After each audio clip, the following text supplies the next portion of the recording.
Yeah, well, Macksville was a pretty awesome show. I met a lady called Katie from Equitana in Melbourne last year, and she said, hey, you got to get to Macksville and check out our local community. So we went up there and yeah, we drove into the showgrounds, and on the left it looked like a bit of a horse setup as well. And so I was wondering, it looked pretty flash, and the round yard was, you know, had a horse walker there, and a bit of an indoor setup and stables, and caught my eye straight away. And then I asked a few fellas who owned that place, and they said John Stanton.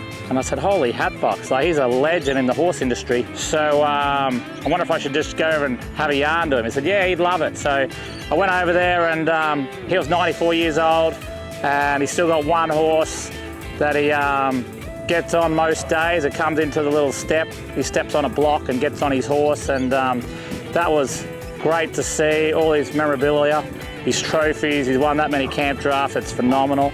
But hanging out with him was a highlight. And then we went to the show. He came over with his family, and then we had a massive crowd there, and they all got into it. I think it's the loudest singing we've heard on tour so far.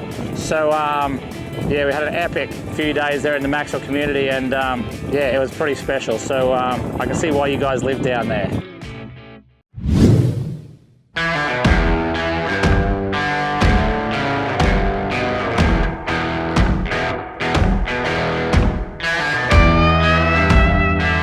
Yeah, we headed to Wingham the next day, and it was great to get back there. We sort of went there about 2 years ago. I met a fella in the stock feeds place there who's mad keen on dogs. Sorry I forgot your name, but you and we had a good yarn about dogs and breeding and dog owners around the Wingham area.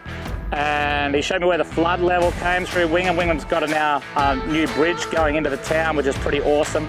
But he showed me how many houses went under and where the floodwaters came to, and which is pretty daunting.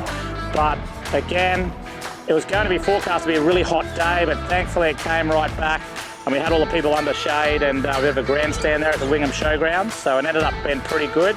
So massive thanks to Sue, all the committee there on the grounds. Another fellow called Mark, who was a farrier that I met, really good fella, talking dogs again, and horses. So everywhere we go, it's a common theme. We love dogs and horses and outback life. So yeah, it's a really, really special place you guys live in, and yeah, we love sort of delving into that and finding these little pieces of gold, you know. So keep up the great work there, we love you. So yeah, thanks again for having us.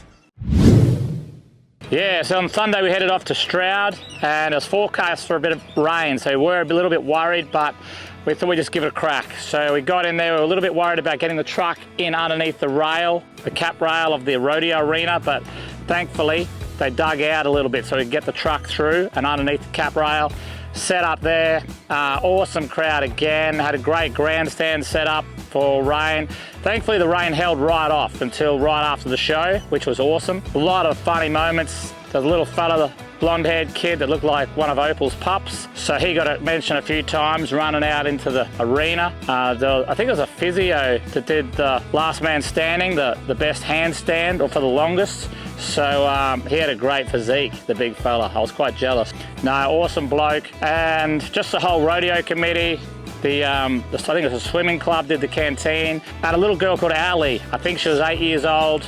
She came to Catherine Outback show up in Catherine a couple of years ago and humbugging me to get to Stroud to put on a show. So yeah, I said, right, I'll get there one day. So we called out Ali and made a little point of that. So massive thanks to her and her family. Yeah, so I think over and all, there's so much stuff goes on in these shows, it's hard to keep up with every one of them and names and things, but really special community again. And the next morning, we all had great feeds up the street there in 2 cafes, okay, up the main street in Stroud. So check it out if you're ever in Stroud, there's great breakfasts.